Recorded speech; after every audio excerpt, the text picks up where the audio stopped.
Pride and Prejudice. The English countryside was quiet that summer. Green hills stretched endlessly beneath grey skies, horses moved slowly along muddy roads, and inside the grand houses of Old England, families whispered about wealth, marriage, and reputation as if those things mattered more than love itself. In a modest countryside home lived Elizabeth Bennet. She was different from the other young women around her. While many girls dreamed only of rich husbands and luxurious lives, Elizabeth cared more about intelligence, honesty, and freedom. She laughed loudly, spoke boldly, and never pretended to admire people simply because they were wealthy. Her mother worried constantly about the future of her daughters. In that world, a woman without money or marriage had very little security. So when news arrived that a rich gentleman named Mr. Bingley had moved into a nearby estate, excitement spread through the town like wildfire. The grand ballroom glittered with candles the night everyone first met him. Music echoed through the hall, while elegant dresses swept across polished floors. People smiled too much, laughed too loudly, and secretly judged one another behind polite conversations. Mr. Bingley was charming from the moment he arrived, warm, cheerful, effortless. Within minutes, he was dancing with nearly everyone in the room. But standing beside him was another man, quiet, tall, unreadable, Mr. Darcy. There was something cold about the way he watched people, as though he believed himself above the room itself. Women admired him instantly because of his wealth and appearance, yet his silence made him seem distant and arrogant. At one point, someone encouraged him to dance with Elizabeth Bennet. Darcy barely looked at her before dismissing the idea. "She is not beautiful enough to interest me." The words struck harder than he intended. Elizabeth heard them clearly, and from that moment she hated him. To her, he became the perfect example of everything wrong with wealthy society. Proud men who looked down upon ordinary people, men who believed money made them superior. Yet strangely, fate continued placing them in each other's path. Whenever they met, their conversations carried tension like a storm waiting to break.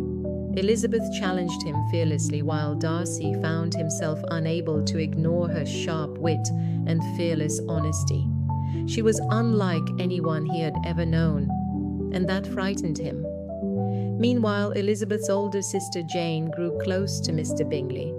Their affection was soft and genuine, almost innocent. It seemed obvious to everyone that they belonged together. But suddenly, without warning, Mr. Bingley left the countryside. Jane's heartbreak remained quiet, but Elizabeth noticed it immediately. Nights became silent. Smiles disappeared. Hope faded slowly from her sister's eyes. Elizabeth blamed only one person, Darcy. She believed he had separated them because Jane's family lacked status and refinement. Her dislike for him deepened into something bitter. Then, one rainy evening, everything changed. Elizabeth was staying at a large estate when Darcy unexpectedly appeared before her. Overwhelmed with emotion, he could no longer hide. His confession came suddenly, almost painfully. He admitted he loved her deeply despite every reason he believed he should not. Despite her family, despite society, despite himself. But his words carried traces of pride, and Elizabeth's anger exploded. She accused him of destroying Jane's happiness. She accused him of arrogance, cruelty, and selfishness. Every frustration she had carried finally escaped at once. Darcy listened in silence. The woman he loved stood before him with disappointment burning in her eyes. The next morning, he left her a letter. And within those pages, Elizabeth discovered the truth. Darcy had believed Jane did not truly love Bingley and thought he was protecting his friend from future pain. Even worse, another man Elizabeth trusted completely, the charming Officer Wickham, had lied to her all along.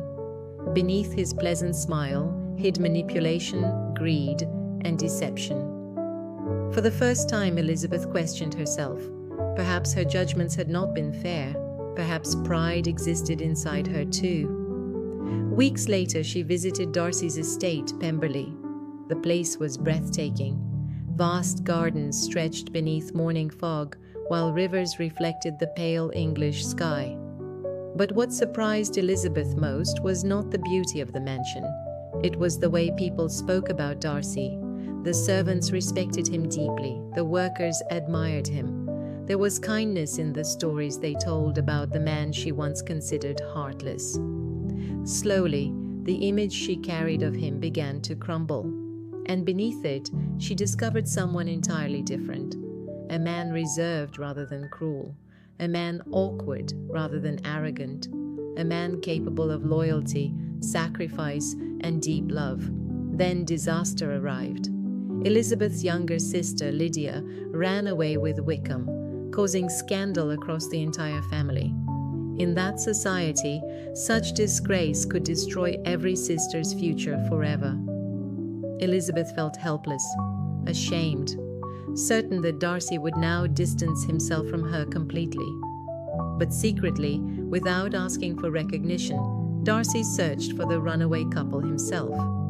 He paid Wickham's debts and arranged the marriage necessary to protect the Bennet family's reputation. He expected nothing in return. He did it purely because he loved her.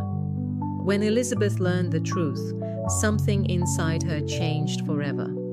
The man she once despised had become the man she trusted most. Soon after, Mr. Bingley returned and finally asked Jane to marry him. Joy returned to the Bennet home once again, but Elizabeth's own heart remained uncertain. Then came one final obstacle. Darcy's powerful aunt confronted Elizabeth directly, demanding she promise never to marry him. She spoke of class, status, and family honor as though love meant nothing beside them. But Elizabeth refused. For the first time, she openly defended the possibility of a future with Darcy. And when Darcy heard about her response, hope returned quietly to his heart. Their final meeting happened beneath soft morning light. No anger remained between them. No pride, no misunderstandings, only honesty. Darcy confessed his love once more, this time without arrogance or fear. And Elizabeth finally admitted what had slowly grown inside her all along. She loved him too, not because he was wealthy, not because he was handsome, but because both of them had changed. They had learned how dangerous pride could become, how easily prejudice blinds the heart, and how love often hides beneath misunderstanding. Their story survived centuries because it feels real even today. Two imperfect people meeting at the wrong moment, hurting one another, misjudging one another, and somehow finding their way back through honesty, growth, and love. In the quiet countryside of England, among rain-soaked gardens and candle-lit ballrooms, Elizabeth Bennet and Mr. Darcy discovered something greater than romance. They discovered understanding.